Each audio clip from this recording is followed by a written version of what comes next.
My name is Aaron Longton. I'm a commercial fisherman in Port Orford and a board member of the Port Orford Ocean Resource Team.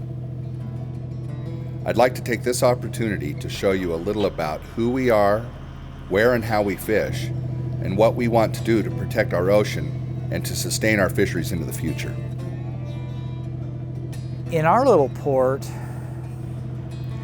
nothing's changed much in 30 years here. We still fish the same way we always have. We're all hook and line here. We don't tow nets. So it's maintained a pretty good level here all these years.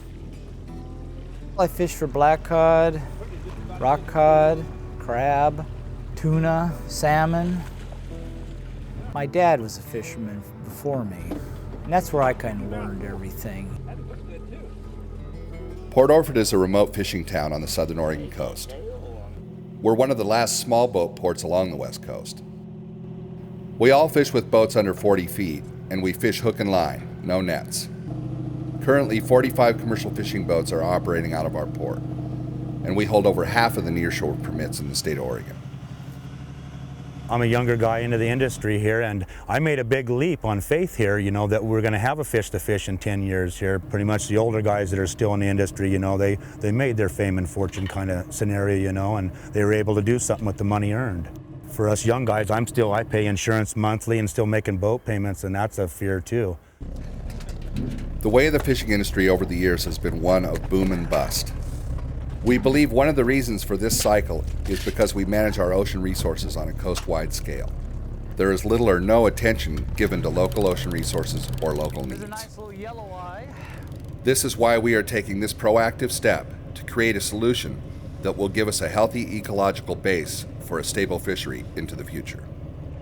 What we're proposing is fisheries management from the bottom up, where we develop proposals locally that are based on local science and local knowledge and push those up through the system.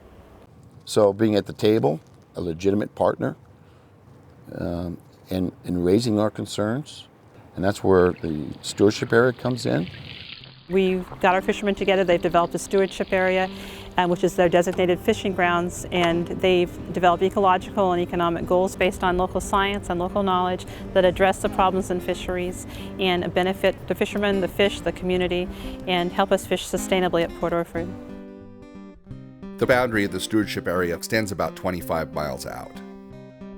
And then we thought it would be necessary to extend it up into the watersheds because it's all one living thing, land and sea.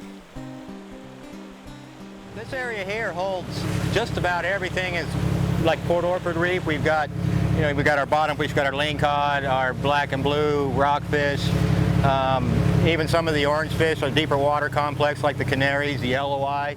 Someone's got to start it somewhere, and we feel like, why not us and why not here? Because we do have great reefs. To do the research, it's a lot easier when you can go in and have the stocks there, and healthy stocks.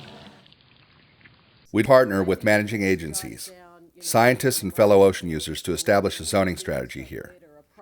This strategy could include designated fishing areas, fishing gear restrictions, time and area closures, and marine reserves.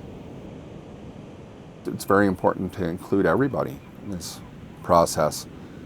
Even though, we're out there fishing a lot, commercially, there's, recreational fishermen and people who like to surf, and there's people who like to just walk on the beach.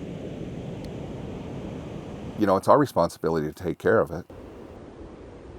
Everybody is actually starting to realize and see the big picture involved, and could see that maybe we can go forward both in what we could fish for and the amount, but also in the ecological values of it all. I just hope at some point that the state and the federal government can learn to take the next step in trusting and giving us a little control.